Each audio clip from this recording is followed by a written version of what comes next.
The Alternative Dig Talk. Real issues, real talk. At first, we hit your gadgets with our state-of-the-art digitalized mobile studio with the debate on the road behind the wheels. Later, we launched our magnificent studios located on Plot 1A, Sewagude Close, Lukulinanganda, Machindye, Kampala, where we bring to you our must-watch shows like The Mighty Drive, Monday to Friday, 8 a.m., Hotline, Mondays, 7 p.m. As for legal matters, Twins at Bar, Tuesdays, 11 a.m. Wednesdays, 6 p.m. is Afro-Caribbean Link, where we connect Africa with the Caribbean.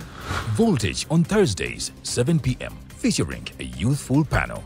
Interface with Dr. Kiza Besije every Friday, 12 p.m. with his call to action against injustices. Snap Talk, Saturdays, 6 p.m. with the trio. A must-watch, The Political Dice, Sundays, 8 p.m. with the duo that never stammers, and so much more. Watch us live on all our social media platforms. We are The Alternative Digitalk. Real issues, real talk. Hi, welcome to The Political Dice. It's controversial, purely political, well researched, accurate and global. Oyagala bya parliament oba council. Yes, state house oba ghetto. Ani ayuga ku ground. Ani gwe babuze. Okimanyi nga Dr. Kiza Besije alesa amaanyi. Olwofadda bafutoli abateesemu obuvaazi. Oba yo DP eri kuki? Olwojema. Bano ba MKCG bo baddawa. Abo bafuna CDF baamala tebabanja. Olwo baba ate bange bali kuki? Abo bo akina kulabisa simanyanga posturing tebabiri mbali mu structure building. Naye ate ono ye. Ani oyo oba? Ye ali kuki? Oyo tumuleketa gamba mpanyiga mawe. Ebe ndabena birindira no ku The Political Dice ku The Alternative Dig Talk nange Teddy Tenja ewamune Farida Bikobere buli wa Sunday sawa 2.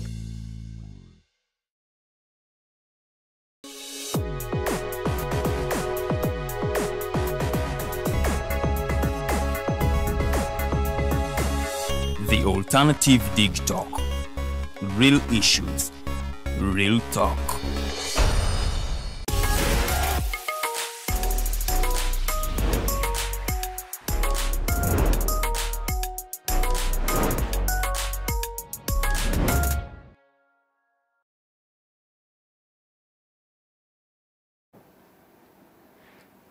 Mbaniriza ku Snap Talk olunaku lwa mukaaga enaku z'omwezi ziri 7 kansuubire nti bannaye tuli bulungi omwezi tuli mu gwa September oba omwezi ogw'omwenda.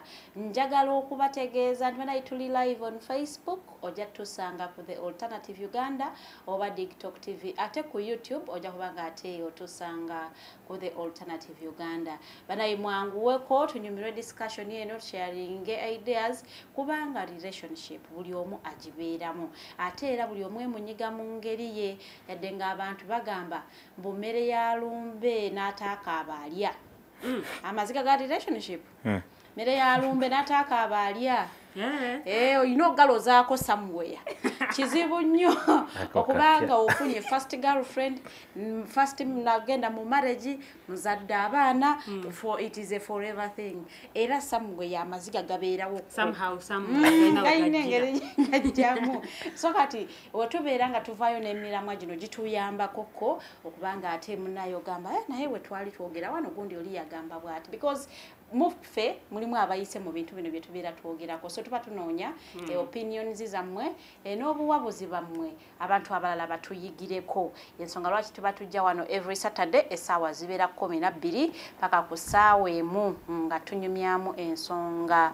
eza relationship kati olunaku lwaleero tugenda kubanga twogera munange oyinza kumanaging otya professional mismatch nti nze ni musomesa naye ate bawange mubazi oba ndi munnamawulire ne bba wange muntu wa business is a businessman tamanyi bintu mbuti oyina okubanga wetimba nnyo abantu bakulabe tabitegeera kubanga omuntu ajja kubuuza naye lwaki obeera tova ku social media mugenda okulya out asooka n'akwata emmere ebifaananyi naye ng'ono enjala emuluma takimanyi ekyo kati ate ne bwe mugenda naye out ng'abantu bakumanyi jjukira kati ffe tubeera ku media abantu bakumanyi b'otamanyi ojja kubasanga hey hello excuse me I think I know you kakati ye ekyo kimunyiiza naye gwe buli omu akweyunira because they do not understand the kind of work you do so kakati omuntu bw'atyo how do you handle that relationship okubeera nga temuyina nnyo okubanga mukuubagana nga mutambulira wamu ye gwe mulamwa gwaffe ogw'olunaku lwaleero so nno munnaye ngenda kubanga mbakubiriza nnyo osobola otunyumizaako whom are you dating era gwoli bwa profession ki era bikutambulidde bitya so nno program yaffe tunyumire etandike wa Lilian olamuse ku batulaba akawungeza akalungi abalabi baffe mwena olunaku olwaleero Mbeja Farida ina statement gyakoze amaziga ga relationship mmere ya lumbe nti n'ataaka abakola ki kanso n'agamba ako kapya nnyo kituufu kapya ekyo kyo nange nja kikkiriza badde sikigobererangako bambadde sikiwangako obudde but a beautiful Saturday akakuba katonyeemu kaawo so wonna wootulabira you're most welcome gwetubuulire oliwa ojja kugenda n'omuntu nga profession tezikwatagana because relationships ezimu ziyiise olwakuba nti munaye emirimu gyaffe tegikwatagana schedule tezikwatagana onaayingira oli afuluma ne weesanga nga obufumbo buzzeemu ebituli bingi weebale nnyo weebalire ddala okyogedde n'ozijukiza omuntu omu atera okugana naye obeera otya mukyala mufumbo ng'oleka bbaawo mu buliri ofuluma 11 naye nga naye mujja kulemesa abakazi okukola abakazi muleke bakole what is wrong with kuleka mu buliri otayagala kuleka mu buliri fulumamu genda otule mu ntebe kuleke mu ddiiro oleme nga nti nakulese mu buliri mubufu bwe bumu ngenda kwagayaniriza omugenyi waffe olunaku lwaleero atulamuseko awo nno tutandike programu yaffe kwaniriza kato era olunaku lwaleero ndi musanyufu nnyo nti programu yaffe eri balanced ndi wa mukisa nnyo olunaku olwaleero mwebale kumpita okujja ku endowooza yange ku mulamwa gwa leero kato tumusimege gange era kambaagalize show ennungi gwe tuyina mu studios is a council so that means tugenda tandika naye nga tetunawa opinion zaffe would you date your fellow lawyer in your own opinion, in my own opinion, can I give my opinion? Before I say whether I can date or not date, but to me, I think it is okay. I can date a fellow lawyer as long as we agree on principles. As long as we agree on principles. Ombuziza my opinion. Yes, I am respecting your opinion.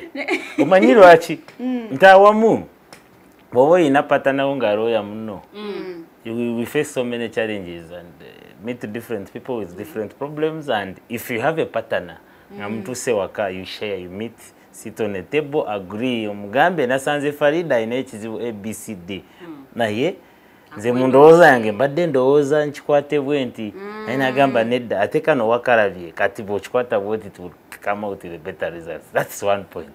So I would find no problem with dating a fellow lawyer.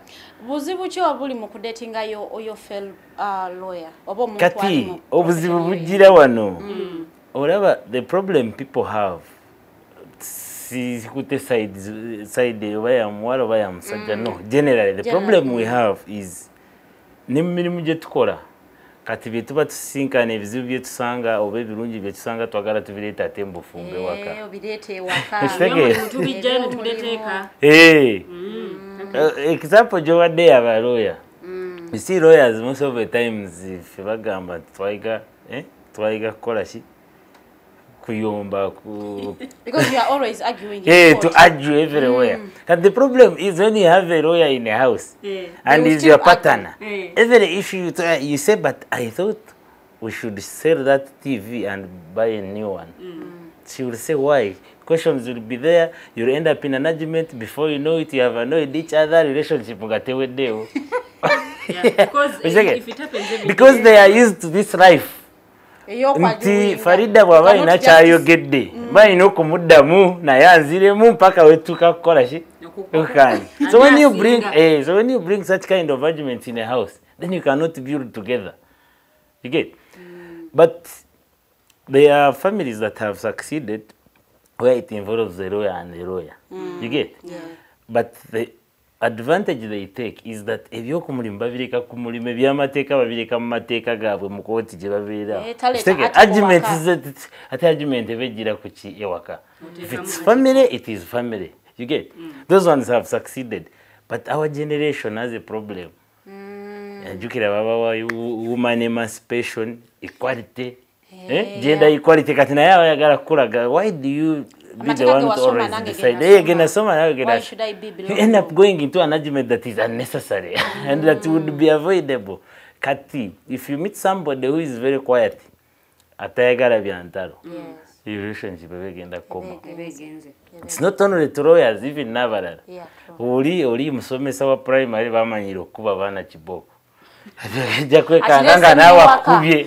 Akubye akuyise mwana. Excuse jagenda okuleta sorry mbadde manyi ono student. Wala bamanyidde bumanyi. Kibawo. Olwokuba abata separating the relationship ne profession ye. Segera babirise waka. Oli oyinza sanga omumodo. For example, kati modo nga yafumbirwa doctor. Doctor ebyokumodolinga yete yabimanyira. Ogenda boli ya oli mu diro oba oli mu meeting, Zoom meeting ora mchala nga ayitawo nga modoli.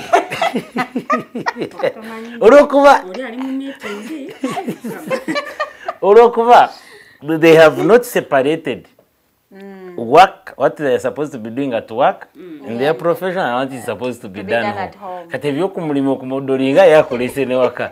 Boli ya oli meeting kuzumbala bomuntu gaita unga yemodola nga yambadde bwerere. You get? So that's where the challenge comes in. But if you can agree and separate the two, work-related issues be solved at work, and when it's home time, it's home time. Oyogedde bwotyo nonzijukiza omwami omwe yangamba mbuno ye bw'otuuka ewaka essimu tugakwata tugateeke wali teri kukolera waka your laptop should be closed gabeera wali ogijjayo ng'evuze bw'omala okumukwata gizzeewo teri naye abafuuse dictator. They are trying to separate work. Ano, kati muja tugamba nina byemaliriza atenze baloya tebagwa ku laptop they are writing something while they are reading something. Kati fajida kakubulire kino kati bolete enkole yo mu family, especially the professions that will not be favored in that line. Kati kankuwe kyokulabirako oyinza osanga nganze na client wange ali for example in European country. Jukira our timelines zivalinga fe tuba misana bo nga bebasi fe butudde wakakwebaka yebwazukuse ataye n'ensonga zayagala maliri kati simbo njiteka wali nakuba ati kati encho oyagala mugati za kameza kati mbangenda zijjawo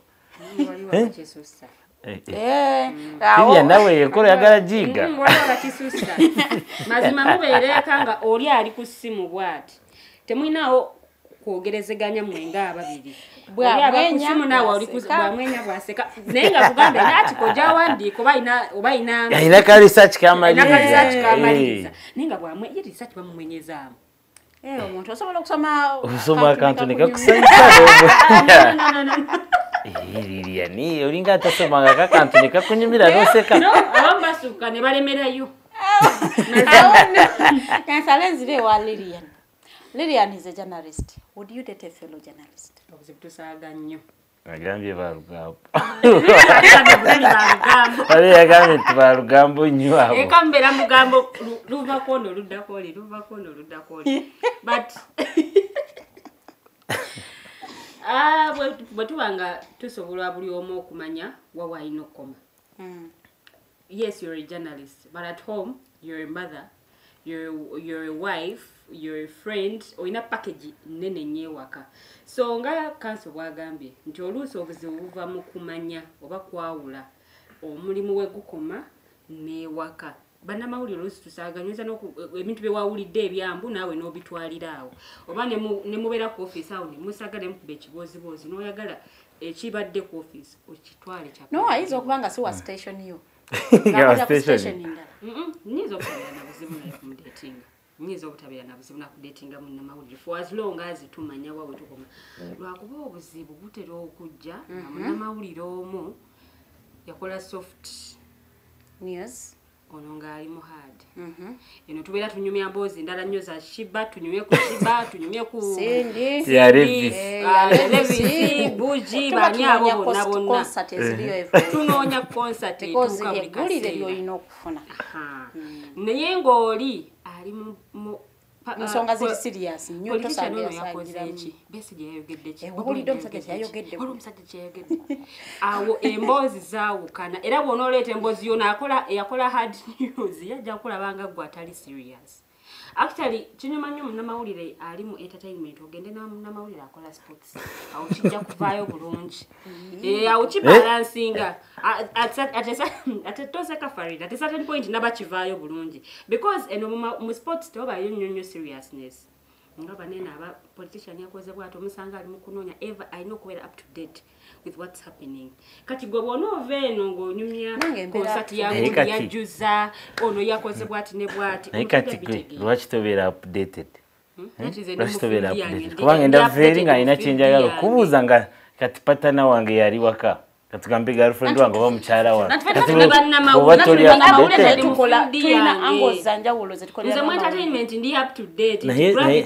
naye waliwo ebintu ebimuliriyani byewandibadde ng'omanyi ng'omanyi atirisiti bwembuuza nawe nyambaako kuba oba tonyambye wewe ngenda ogendera ku simu nkubire Farida kuba Lilian kyemubuuza takola for example ngenda mubuuza ku katugambe nga bino ebibaddewo bya match parliament okwekalakasa mbuuze naye nsonga nga talina kyamanyi si sawa 5 oba 6 ngenda kukubira Farida kati awo onyiige oyombe exactly we butamanya because fenga fa abantu obeera onoganjagala omusajja bwati ne bwati ne bwati gwe ng'omuntu oba ogamba nti ono omuntu njasobola profession ye ono sijja musobola tambula ogende naye I was not updated about that kati checho oli ajja kugamba ndi updated mu entertainment mu field yange ne bwabeera nga akola sports nga yamanyi omuzanyi gwe bakasayininga manyi gweteekateeko sayininga maaso ngebe nebe nabimanyi naye ate nga tamanyi bikwata mu parliament linesimanye bago lya honorable Munga yetabiwuliranga nabo just yando kulekerewa kangende wa Farida anyonyere e parliament wetaga omanye oyagala ku datinga muntu ali mu profession kero na amusobola kirungi nyekyo okumanya bwomanya nti onaakola mulimu bwe guti ne bwe guti nga golaba tokisobole muleka agende naye obuzibu bwenfuna ye muntu okukkiriza ne mumala okudatinga na kyokula kikyagala oyo kitivaamu okole kino nze ndaba kino kye kiri ekintu ekitamanyi ate by the way basajja be basinga okukireeta nti akusanga I was watching a movie omusajja yakwana modo n'amala okumuwasa n'amugamba toddamu kwambala bwotyo togenda kuddamu kukola you are now a married woman toddamu kukola bintu bwe bityo kati muli mu mutima ne ngamba bwe wali omuwasa ali tomanyi nti bwe wamanya nti modo why you causing her to be jobless olwokubanga she's a married woman kati Farida some people have a mentality nti oyo kamu katwekwane nga bwali ngenda mukyusa nga akoze ki bwe muteke wange muteke ngenda mutereeza muze mu line gye njagala naye tembanenya too much tembanenya too much over that because the purpose of relationship is to guide and help each other. Yes. Not only in life but even in social life, even in religious life, finances and the rest. Kati bwe mbandaba Farida obunamawulire bwakola tebuli mu sente zinabaako kizongera ku family yafe mu development yafe nsobola okumugamba ne muwa magezi ne mwamba Farida olaba bunamawulire obwo sente zivaamu ntono bwe tutandikawo edduuka wali lya wholesale lijja kubanga lisobola okuzimba family kati awo mba nkoze bubi abatokoze bubi naye kakirasi kange okatunuulidde aye kati gwe bya kirasi obyagazana you see at the end of it all Farida oba oli kanaabe ayoza motoka oba oli muvuzi wa kigaali oba oli munamawulire oba oli lawyer fena gole lyeki kufuna sente ate kubeera mu life nga yeeyagaza kati gwe bw'oba weerimitinze ku kilasi yo tuyagala kukeera kukuba suuti yo kujja ku studio kameka pakakube kwekugana notambula ne patanawo tukolera ddala kati bw'osanga omuntu nganze nga saagala abantu balina makeup ati awo si ngambo genda kunsangayo kumukora nawe lwaki okwana ateekako makeup nga tobaagala abamu babigira bukulu ng'amaze okukola n'akopa Farida vye omukyalo teberanga makeup wabangayo kano kapawuda kaikabangawo kati mwagala ulira oyinza omukwana kati ne mutandika okwedating nga tabiriiko ali ku nakyo ye naye bwatuuka ku mulimu n'alaba Lilian naye ng'ajja ng'akubye ka makeup kirabika nange akagezeeko nakoperera nga kabulikanako waliwo yangamba mbuye on a daily basis yekuba makeup. Yes.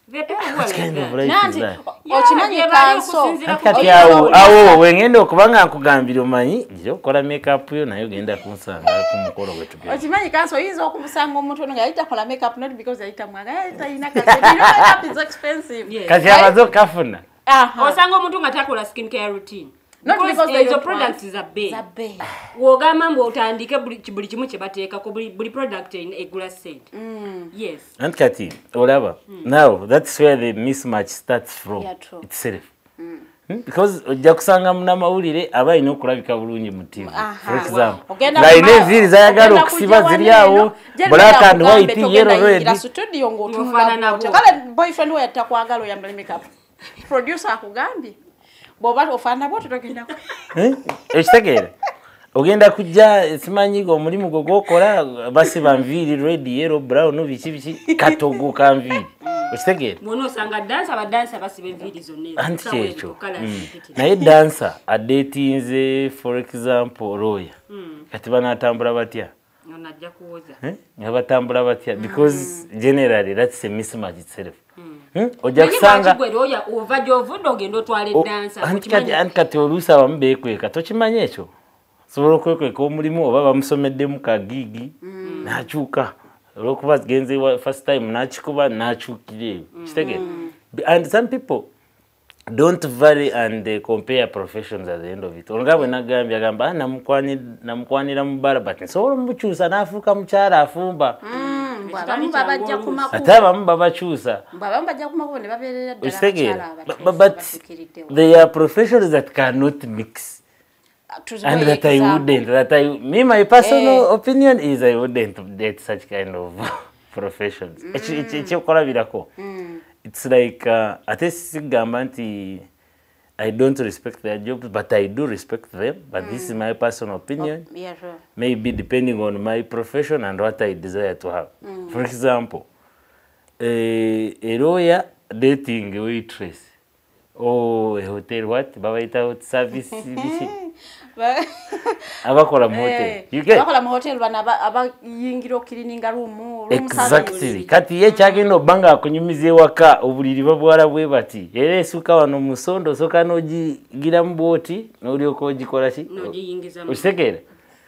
Ate kati nze ebyo binyambira wa. You get? So that's a mismatch itself. Kuba wetaaga omuntu at least bwaba Farida nga musomesa. For example. Ngono ali lawyer at least waliwo kyogenda okumwebuuzako mu by'obusomesa kuba oyinza banga basanze client nga musomesa ate nga gwe by'obusomesa tobitegeera bulungi naye kati patana goyinawo at least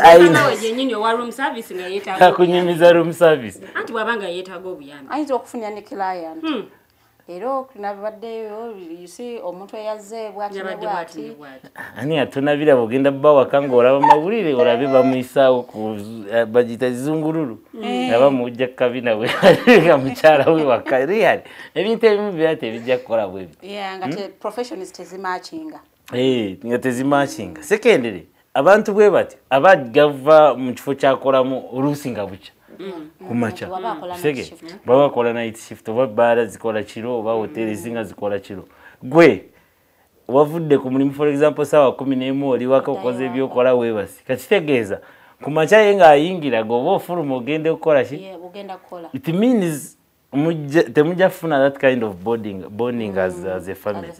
And when you don't bond as a family, then it means the family has broken down from the word go. Because of timing itself. Ona ayingira bucha going go fulum. Kati yawe movie ate bijja kwa.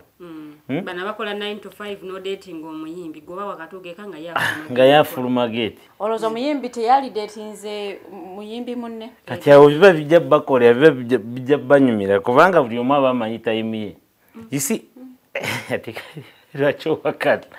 me I had an issue. This is a personal issue.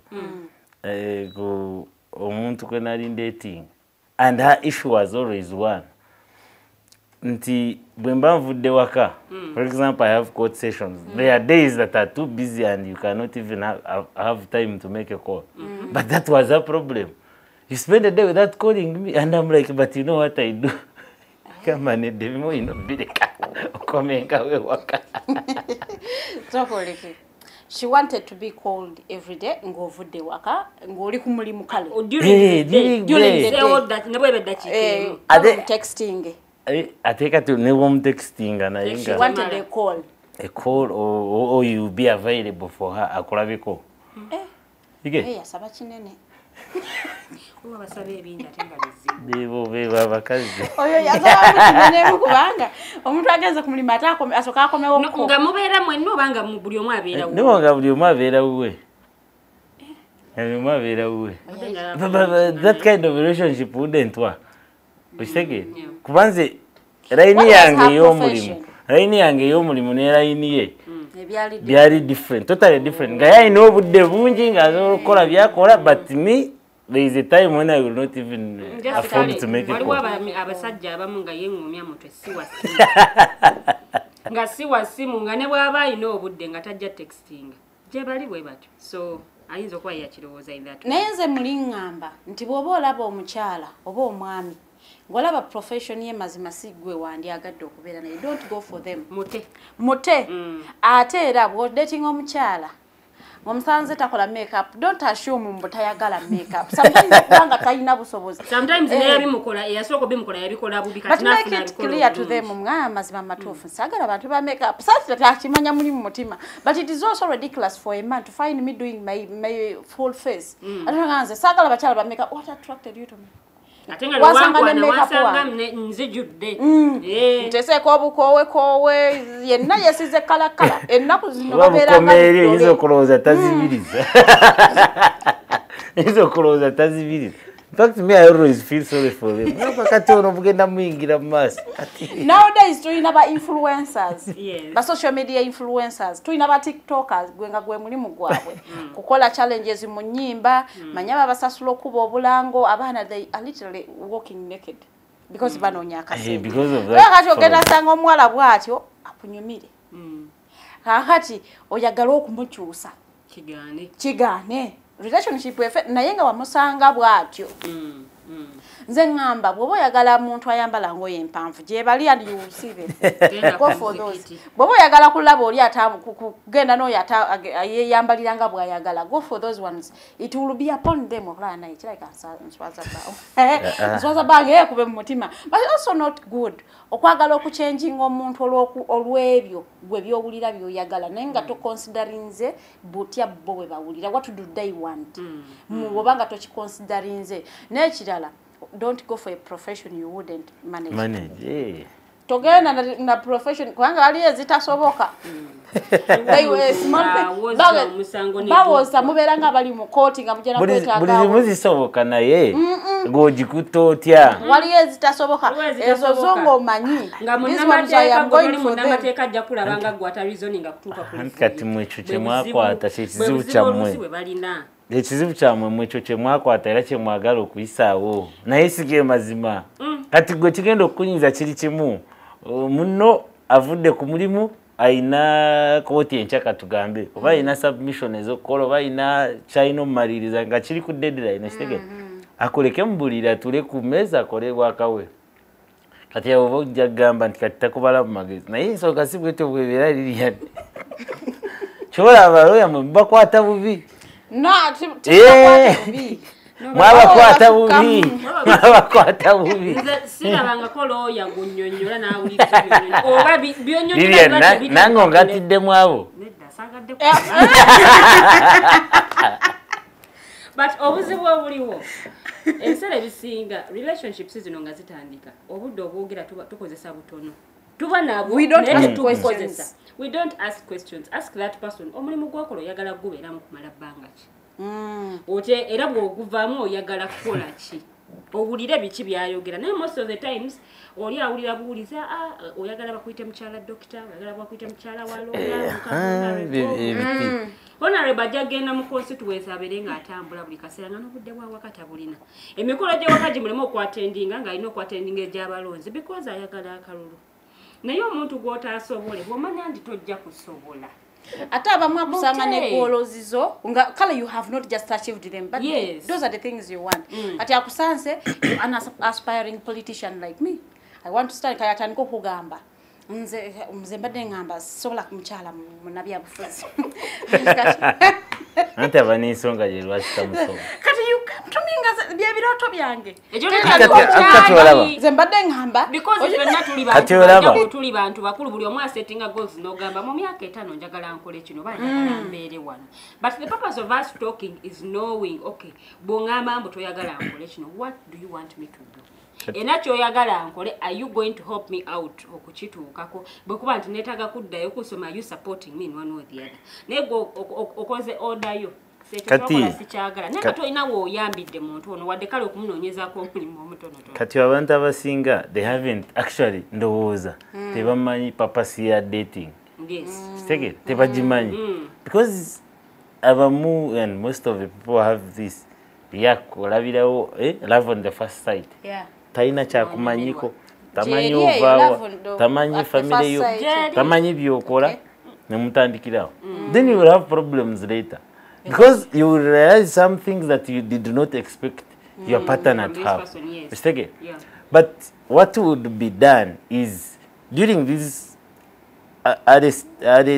talking and dating days you should explore all this like when you're and it's always good to open up muwulira amazima nze ndi bwenti bwenkola ebintu byange agende kukkiriza kubeera naawe ng'akutegedde ogamba kituufu bye yabiŋŋamba era nenzikiriza era agambye amazima nze seetonda nze ndi bwenti nze ndi emmere nga mpoobeze etooke nga kyekyo ogenda kugenda woyo omusajja ng'olwedde obitegedde byakola ki era bw'abisaba nga tobimuwa n'akukyawa ensobe ebayiyo esege naye abamu just bwe batyo nkwagadde naawe njagadde ate wali abali mu myaka egyo gya Russia 35 tannazaala tannawasa tandikira ku 3 kale 3 kale enaku zino babeera baavu arabe emyaka gimuleka onjagadde tugende ayongerayo okuwasanga naye sinafuna sente kati nagamba nenza simanyi oba sigenda kuwasa that is making 34 so oja kusanga omuntu ngoye kati wakikwata jadetinga omuwala for 2 months tegese mikolo akupushinga you are not even ready for it naye akupushinga kubanga ye ali kurwasha akolera kubudde alaba obudde bumulese they are working behind the clock agende kutuse wakago omugambo oli munamawulire nga tayagalangako kubeera namunamawulire akugambe nze sibeera na mukazi akomawo saawa 4 akira 12 akomawo 5 shoye kwa saawa 4 akugambe nze kugambi sagala mukazi sagala mukazi akola kusuka saawa zino babagabu bazimate ate already in marriage oyinza n'obutasobola munyonnyola akutegeere nti waliwo sho gye mukola katugambe nga wano gwa saawa ezo nnya akugambe gikole ku 8 ngende gikole ku 8 okomewo waka tekabitegeera leero na Sunday dynamics nanyini station gambe so gijeyo ogikole emisana olwasicho tugenda mu field onakulolwa leero oba tugenda ku travelinga tugende oba Western Uganda waliyo kimukazi wange tatambulira kulale tulina munnabyabufuzi gwe tulina okutambulirako ku trail yeffe tubeerako ffe tuyinze ngenzo omukubagenda ekola nti nze owange tajja bikola okumaliriza nga bakugobye ku mulimu oba sicho nga ne performance yo ku mulimu eserebye because of the partner you have at home are failing oku understanding nti yakusanga olaba gwonsanga nga nkola guno omulimu amateeka goba olina okuteeka mugabeere matonotono ate nawe tokisusa gwonsanga because onsanzeeko amateeka goba oyagala okubaga gabeere matonotono sigambe nti toleeta mateeka oba ki naye tutuule oba twogere oteese enteesayo eweebwa ekitiibwa naye gokera kumakya n'ogamba no tojja kukola bwoti ne bwoti tojja kukola bwoti ne bwoti naye nga ate already onsanze mbadde nkikola mpozi ng'onsanze nga si kyembadde nkola nga ndi mu kunoonya mulimu awo osobola okumpabula n'ogamba no I think efield gy'olimu tejja kukola gy'onoonyezaamu omulimu bwewati ne bwewati naye already onsanze nkola ate gw'oli mu kubaga bugazi mateeka instead of you suggesting ogambe nti okay suggesting oba oguleke oba babosi bo bategeeze nti oli mukyala kati mbufumbo tewetaaga kunyuka saa mukaaga ogw'ekiro eyo naye bansonga nkulu bosi bo mugambe lwaki tomugambe bosi mugambe oli mufumbo tewetaaga kunyuka kusuka at least saawa 2 ez'ekiro naye kati oli obaga bwaziteeka kale yo toddayo kubanga bakunyula ku mukaaga naye ng'ate mu kifo ky'okusuggestinga nange ntuuka eri bakama bange mbategeeze ABC anti kati Lilian ogenda kugamba mukama wo ku mulimu nti kati oli mufumbo nga bakukuba embaga kitegeera kati gwe eyakutte ebibyo n'obireeta ewange netutandika onomugandika otya omugamba nti kati ndi mufumbo singa abatayagala bakimanye n'okukimanya nti alina gwabeera naye okitegeera ng'abikweka kati kibeerawo nekikunyiga before you know it ne ku mulimu concentration oli ku zero because of the pressure y'ewaka toyagala akulekewo n'omulimu toyagala kukola ki ate bakamaabo toyagala banabo bategeere kati oli mufumbo olusomozi ziba nyingi nti alina okufuna more time at least to concentrate on the family. Obudde bw'abafumbo bwebawa ku mirimu bwawukana n'obw'abawuulu era bw'otayogera nti oli mufumbo bajja kubala nti oli muwulu bakugambe bakubuuze wakawayo ki bakubuuze wakawayo kumbe nawe oli mufumbo kumbe nawe oli mufumbo kati muba tewayogera kutandikwa abakulu okumanya nti balina kutasaawa bweziti then kiba kirya ggwe si buzibu bwabwe era tojja kumufumbo ajja kufuluma kwemu bagambe gweka weyinayo kituliramu munno wali mbiye mufumbo wakawa mwetaaga wakaba mwetaaga omanyi bw'ofumbirwa ofuna responsibilities kati olina omuntu w'okulabirira you have to be like a wife so ebintu bikyukamuko naye nze kyenjagala okukiziganya ne council nti abantu tebamanyi importance ya dating process abasinga tetugimanyi tetugikozesa in fact babeera mu kwerimba because mu dating awo basinga abantu okulimbira men lie at the start even women lie no women tell the truth Farida ati lokuba oli mukyala you know why men lie because they want to win you now when they win you bwe bamala okufuna they start being even women will lie because they don't want to lose you ayakulimba nakuzeno nakuzelire kati wano omusajja nga akwana woyogerera amazima naye ng'alina omukazi eka n'abaana sirina mukazi zegolaba tubamanyi bangi nnyo abakwata empeta bagijirako oluliyingira mu motoka ng'afuluma ewaka ng'empeta agiteka mu motoka kyafuluma nayo agizaako addayo waka so abasajja balimba nnyo me I want to be like yogera amazima amatuufu kyoyagala mu mwana muwala ono kati bwakugamba nti mufumbo abatakufiiriddwawo no she can agree to be a second wife there are men who are looking for second wives nga ye ajja kugamba kituufu nyinaye kamama w'abaana but njagala kubeera na mukyala owookubiri and it is okay olunaku lwaleero nkeeredde ku posti ya mwana muwala omu mukwano gwaffe wano sijja mwogera linnya ku X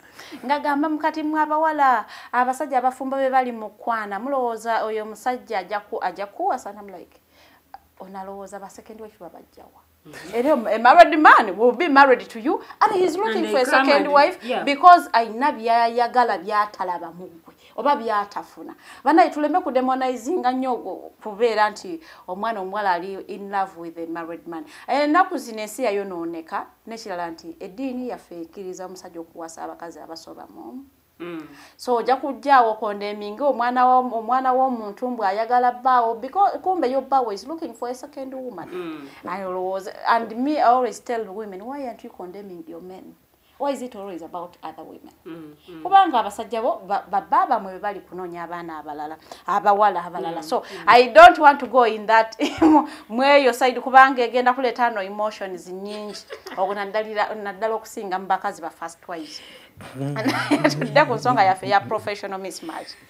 Kakati webukera ku macha ng'omukyala akola mu bbaala katugeze ayagadde omusomesa their profession bakusuubira omanyi owabeerawo profession nga community eyina byekusuubiramu. As a teacher oyina okubeera well behaved, oyina okubeera ekyokulabirako. Kakati gwe teacher oyina omukyala akeera ku macha bala tebayambalirayo nga hajati. Because ogenda goba ba customer banywe baliisa amaaso. Optical nutrition is very important in a bar. In life, not only in a bar they want optical nutrition. They want to look at something that is very enticing. Ekigendo basikiriza banywe mu mwenge gwabwe. So kakati oyina omukyala bwatyo agenda kwambala obukunya because omulimo gwe kyegumugamba. Kakati gwe oli teacher ogenda ku ssomero obuulira abaana how to behave in society, but you are actually preaching against your woman gwoli naye waka. Kati in such a situation, how do you handle it? Counsel the woman. First of all, me, I believe before you can even make orders and set rules on what should be done in a family, this is something that you must first agree on. Mutulewamu discuss table you are the discomfort mugambe chino byokora. They don't work for me. And let's an example nungi nzindi kyakolabirako mu kitundu wenva nze musomesa abana oyagala nkyabandangire nti mukyala wasiba yambadde bukunya. So you have to do things that sort and puts you in a class that you must fit in. Mtuze mkyala omugambe naye byo yambala keyongerako paka kuviviwa togenda kufa era abantu omwenge mu bbala bagenda gunywa bagenda kangola mu kasino mubeera ne bu uniform onati simu engoye simu abazeekolera zembala abaana babeera mu uniform butete y'obukomeeno nze ngamba naye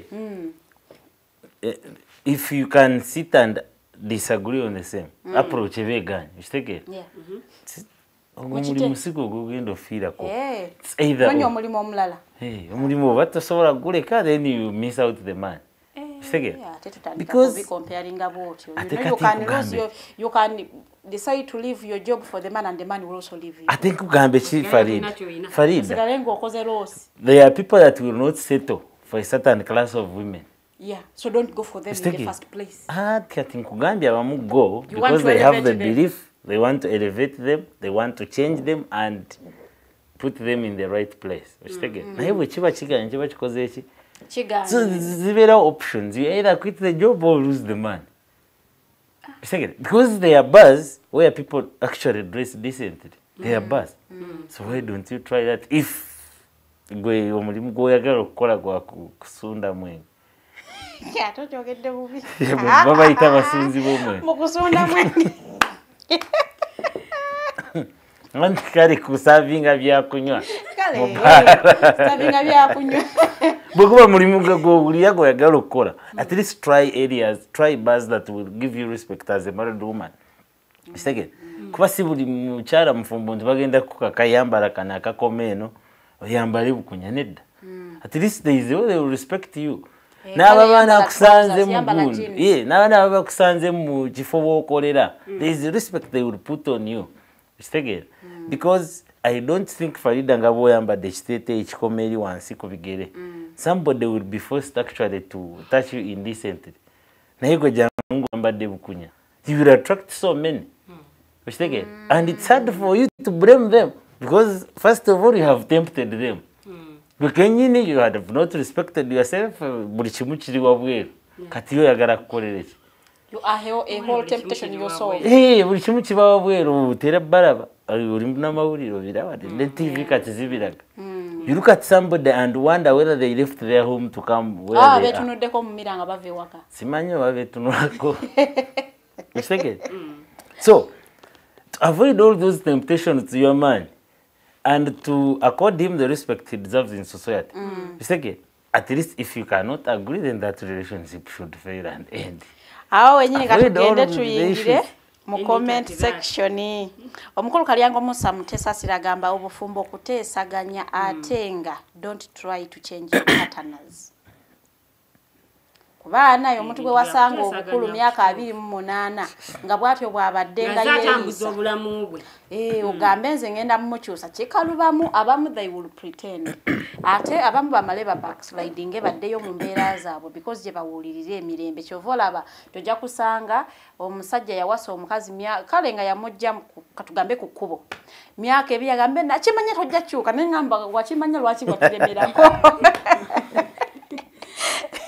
Wachimanya tojachuka so adai bwebimu wetu bate tusobola kubyewala tubireke don't try to change people bemusanze nga bakulu Lilian commented dako let's up Gambi. I think in my view it's important to keep up with our partners' professions, not necessarily everything but the basics. Why date a doctor when you don't know any first aid to give to people when they get an accident or when they faint or anything? I mean, the way a mother or father starts to learn to be a parent is the same way I should learn things from my partners. When I hate soccer and I am dating a soccer player, I will have to adjust to loving soccer. When it's a journalist, it's a must for me to even know which channel my wife or husband works for, what time they present. When dating a mechanic, I should know how to at least jumpstart my car when it fails. Thanks for the show, guys. Yeah, I think she's right at a certain point. We know kuba kone knowledge. Ya partner wo chichakola but she mentioned something abatalaba na shows amwe. Sikigambi. Atete kinyiza Lilian ngosi lisemu. Ate njagala commentinga. No baziraba. Mama anga ajiraba. Mama okati omuyingiza mama omuyingiza nalongo tukutumiddeko nnyo webale kubanga otulaba buli nako naye oleetedde Lilian okulowooza nti bwe kayino giraba naye kati olaba. Then you talked about the element of compromise. Her comment, at least you have to compromise at a certain point. Ebimu byerekereza n'ogamba obulungi bwa relationship kino kankireke kankiso. If I am dating a counsel like that, mulimo gwo kunjigirizaako obuteekateeka obutonotono. I can be it is very mulimu gwange nchikiriza mulimu gwange Farida. Naye kati Farida akira mu kuzunga asula mu kibara mu kidongo obudde omuyigiriza obo mujjawa. It is very disappointing. Okubanga bawo lawyer ne bakukwatira mu kasango nga public knowledge you should have been knowing that. Bawa ajena imirira mu court ngalabira ddala mazima. Nayo manyingi abantu abasinga kujawo naye nga ne ba partner baffe bakola oluusi nga tetubi paying attention. Gwe muntu kalya bawo manyi kimu kujjayo ssente. Naye tomanyi butya bwazikola. Tomanyi butya bwali balancing edduuka eryo okusigala nga litambula. Naye nga gwogugwo okera n'ojjayo ssente n'ononayo ssente n'ojjayo ssente ng'ekyoka kya mastering okukola. So I think having knowledge of what your partner does. Oli mu kudatinga omusajja ayagala omupiira ajja kuleka mu nyumba because tolina kyomanyi. Agenda eri gye bagulabira abangi. Ate gye bagulabira abangi batundayo ebyokulya n'ebyokunywa era abayo n'abaana abanyirira. Ajja kusigala eyo. Gwenge wotadda era nga buli kasajja kulima waliyo omupiira because tolina kyomanyi. Tomanyi Premier League yawumula ddi season ekomawo ddi. Tolina kyomanyi oli awo. Oli mbonza tebinkwata konza toba nakula sibyagala. Naye wakula tubyagala partner Njagazi no, my partner should make me love what he does. Such that infuna muli okwagala kuliyo kubanga mbi following. Omanyi nti bw'oba oyagala omuntu nakubulira takola tandika okwagala okunoonyera. The first supporter you have in life is your partner. Yes. Like baba batakuwagidde kwagenda kugamba naye mubadde ku show ya leero. Kano kirabika kabuzemu. Singa okayisiza mu angle bweti kagajja kutegeka. They are supporting your growth in your profession. But that's when they have an idea on what you do. Naye kati lawyer awasiza mulimi yasoma P2 kati agenda mwongerako. Najja kuyigiriza okulima bwe kubeera. Would it be okay for someone who is educated or dating omuntu atasoma? It depends. You see, relationship is all about choice. Awo no wendetera comment y'omukolo Kalyango Musa banaye empanvu njajje kutulamu agamba effective communication is the cornerstone of any healthy relationship. It plays a vital role in fostering trust, understanding and emotional intimacy between partners. Here is why it is important. It builds trust and understanding. Natugamba nti it resolves conflicts. No relationship is free from disagreement, but good communication helps resolve conflicts. Eyokusatu nagamba it strengthens emotional connection. Sharing thoughts, dreams, and vulnerabilities fosters emotional intimacy. Eyokuna natugamba it prevents misunderstanding. Poor communication often leads to misinterpretations, which can create unnecessary conflicts. Being clear about your intentions and feelings reduces the chances of these misunderstandings and keeps the relationship smooth. Ekyokutaano natugamba it supports personal and relationship growth. Ekyo kituufu. So communication, but how do you communicate? Oyinza okuba communicating oyomba. Nze nakugana okola mu bbaala, nze sagala mukazi akola mu bbaala nga gwe just oyomba buyombi. Naye nga muntu gw'obigamba muntu mukulu. Kati ono yetawayiriza buwayiriza. Muze balo yatebabanyogera. They will want you to wear suits everywhere, even to bed. Oya bachawa buchayi oyina ex yali lawyer. You are not allowed to wear a night to simanyo bayina lawyer na ye baba. Kati nze gasamba desuit. Na wabelawo baloya abakajanja we should agree. Walo lawyer yenga bambi amateeka yagasoma agagala nga yagala agakube buli muntu atenga yasose mu kikoko. Kankuvulire Farid. Ate ekyo nayo njagala baturaba bakiyige. Bubago lawyer go dating yali warugezigezi. Okitegeera? Gamba lawyer katogwe na dating yali warugezigezi nga yagala nyambale suit n'embuliri nga sambala night dress. Naye tokipatika ku ba lawyer bonna. Anti baga mulya mamba abo. Nedda.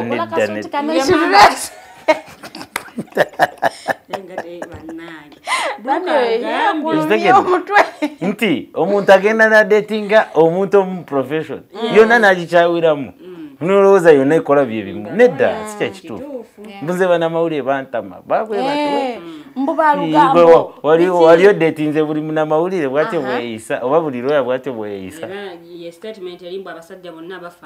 nedda agamba musajja gundi negundi mufaanagana naye tubeera tetugattira mu kigaali kyekimu. Omukulu Twaha Matovu atugambye mbu naye bajjajjaffe baali batuufu omuntu alina kuwasa waggwanga lye eddiini ye awo tewaba kavuyo. Kituufu. Oli mulokole oyagala okugenda osulemu overnight ate nga datinga musajja musiraamu. Because esala y'Abayisiraamu temala na ssaawa nnamba. Nedda kikasa teziwera ngiwedde. Kati ogenda kuba overnight kuva saawa mpaka saawa okumacha. Sala y'omwenda. Ozuka saa y'omwenda tojogerako bwotyo. Tojogerako. Ankati omusiraamu aba teyabimanyi. Basi tukabamu. Aba teyagimanyira. Bamanyi okuzuuka no ne basaala ku saa y'omwenda. Ozukuse singa osaba mpola mpola naye kati ozukuse atandise okuyita watashalabaratabba. Wasome comment ya Buluko agambye I conclude by saying dating is very important to discuss on many things. Not just enjoying juice and alcohol. Ladies, be open on a first date. Yes, kituufu abachatu banyone ensoni. Bakubuuza ebirooto byo byolina mu myaka 5 n'ensonyi zikujjula mu maaso nga n'ebigambo bibula. Olaba n'emmere agisaba nga gy'ayagala naye alyako obumeezo bbiri. Naye namwe ati bututunuuliza amaaso agati omusajja akutunuulira ati ng'akulaba omira emmere n'asooka anti oyo olina omugumira era omumanyiira ajja kukutunuulira mpaka. Omuntu akutunula mu mmunye n'olemwa n'okulya. Awo omwambe yange bagipaaki. Amangu ago. Agambye Norman agambye people should date people whose profession is slightly close to theirs. Naye imagine you're a minister and your wife akola massage. Yakuyita mbu baby come visit me at work. Nkolage wenyiganyika emibiri gy'abakirayani. Mbu up to happy endings. Seriously ensonga ko. Kyenkugambye. Oli agenda kwita omuntu akola massage alina ku dating omuntu akola massage awo wenzikiriza. Oli agenda kwita waitress girlfriend wo akuyite jangu at least come and support our place. Istegere kuba babala oba bayinziki nawe inabeshini oba nawe kenyini ngogenda kukola ki kunywa yuko kunywa. But you look at the workplace no labengeri je bayisamu girlfriend wo fumbo bukomi.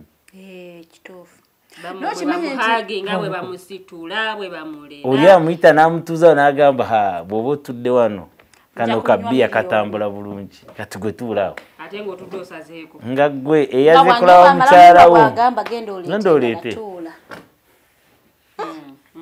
naye seba abakola massage basaana beewaseemu anti abamu massage si nnyangu kubanga gugumiikiriza no abamu babajja eyo kakati bw'obanga omuntu wamukwanira ku mulimu ogwo muleke eyo wamujja mu massage anti kati oba otegedde ebizibu biri mu massage kati mukyusa omukolera ebirala naye batasobola kukolera birala naye ate era abamu ne bwakukyusa they will keep bringing your past to you bagikusiiga mu maaso bwegale okola massage I'm like don't use your past don't use people's past against ne bwoba okozesa customer care language abalowooza era okyali mu bya massage so waawo obuzibu oluusi bwe buva oli mu kwogera bulungi na customer yalowooza kubanga omanyi massage bambiye skill gy'osinga otegeera ogamba munaye kankuweeko massage okoye agamba ebyo by'osobola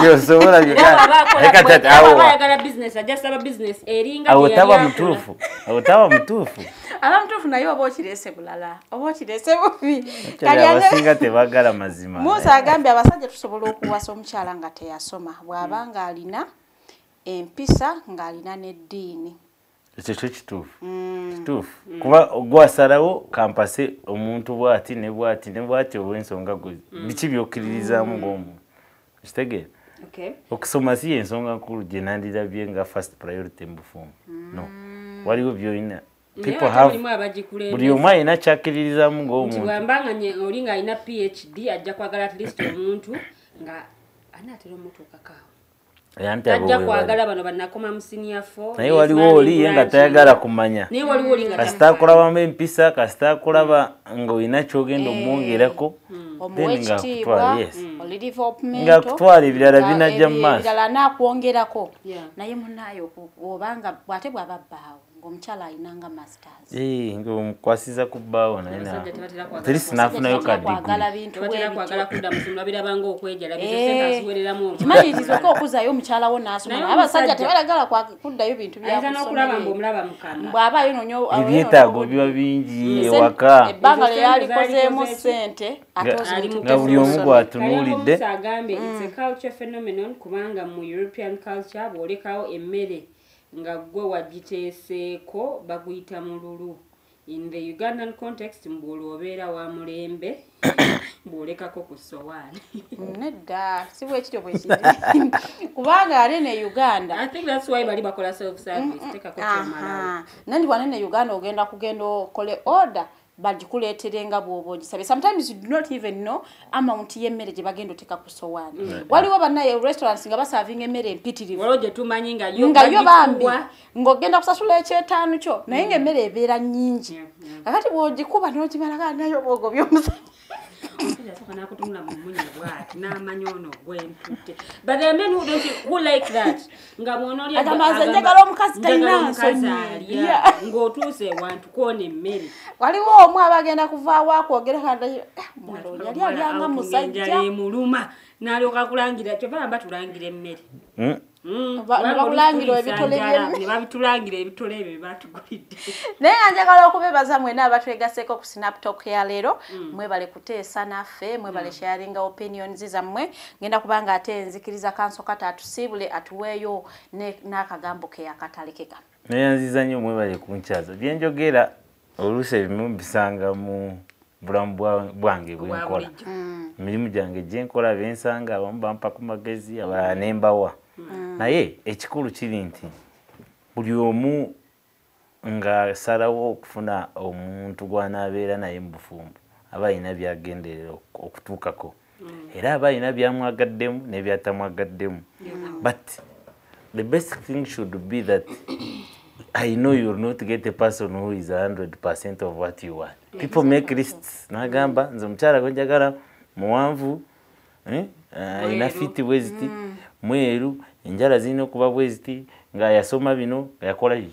But at least if you get somebody who can make a 60% of what you want, genda n'oyo birala 40 mujja zigattireyo mu maaso n'ekirala tuyiga okubeera open nga mutandika relationship soka omubuuze naye gwe kola mulimu ki wasoma ki nti gwe bwoba toyagala balooya ng'ono agambye simanyi bajja mwambaza suuti mu buliri nga night bwakubulya nti looya manya oyo already akoze eki agudde taliiwo naye don't expect first date him atatandika okwambaza suuti ate ojje wano ate ku social media otukabirire kati nafumbirwa looya kati nyambala night suuti ya night esegera nti there are people who say I will not date this kind of a profession, I will not date this one.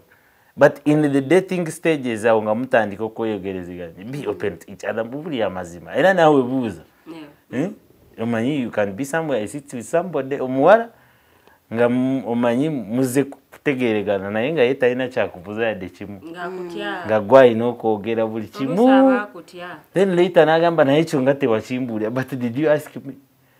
So always learn to be open to each other because at the end of it, all relationship is made between two people and it's you to decide whether to make it perfect or to just stop it. Mwebali nnyo okutulabula kwa lero. Njagala kusiibula nga amategeeza nti ebintu bya laavu bintu bya mutima oluusi tebibaako na control. Otwala omuntu nga professional si yeeyo ate ne weesanga eyo maaso ng'oyagala obikyuse. So nga kansi bwagambye to mwogere wano ku ntandikwa yogera omuntu omutegeeza kino beera open teweemotya kino sikyagala ate abakyala ffe tusinga okwemotya era kyobola oluusi ffe tusinga okubeera affected one or the other. So manya bbaawo ki kyakola bw'aba mubbi omanye bw'abanga mubbi wano sisobolawo okiwulire bajja kujja batusibe olwa batusanze n'ebibbe. So manya wano osobola okuguma oba tosobola kuguma.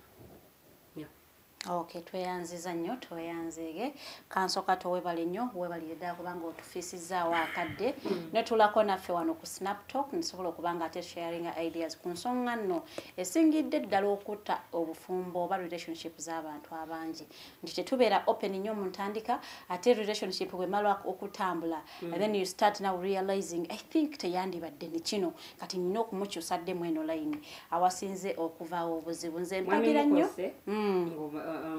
nabo maliriza gali tuwishinge mwami Kasula amazaalibwa amalungi. Kasula Ismail. Tukwagaliza birthday nungi. Munange MP ow'ensonga hoyima mulabiranga ddala oyesizaawo akalango ko mawonsa sule happy birthday munaye tusaba omutonzi waffe afulufiringa ebyo byonna omutima gwo bye gubyayanira mumbe jalirya ni asingawo n'eddoboozi sobola okutandika utumuyimbire muka happy birthday. Happy birthday to you, happy birthday to you. Happy birthday, happy birthday. Genda maso. Happy birthday to you. Wewa obo wezeze emyaka emeka basajja tetulina kukweka myaka naye naku zino byakyuse mu kwekera ddala emyaka temwagalira ddala kula. Wish you the best of your birthday. Naye emyaka gye oba ojagaza. We need to know. Atogenda kwa kintu sinkane Saturday ja esaawa azibera 12 paka emu ez'olweggulo.